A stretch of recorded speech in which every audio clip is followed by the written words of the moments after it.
Hi! Ako po si Master Hans Kwa at narito po ako upang magbigay ng tips para sa sweldo. By the way, sa panahon ngayon, hindi na laging katapusan o akinse ang pasahod. Marami na ang nagtatrabaho online or may diversified income mula sa ibang freelance work. Kung kaya, anytime may pumapasok na pera. These days, anytime is payday. Kung kaya, narito ang mga dapat gawin upang irespeto ang enerhiya ng iyong kita. Magpasalamat muna sa natanggap na pera. Ang pasasalamat ang unang susi ng tuloy-tuloy na daloy ng biyaya. Magtabi agad ng kahit maliit na ipon. Hindi halaga ang mahalaga, kundi ang ugali ng pag-iipon. Bayaran ang kailangang bayaran.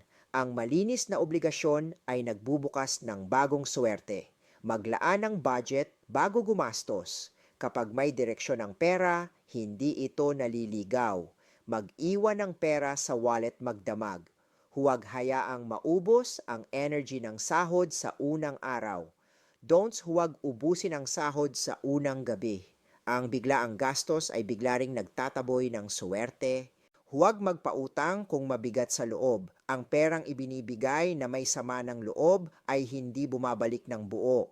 Huwag mag-shopping dahil sa emosyon. Ang lungkot o stress ay hindi nalulunasan ng resibo.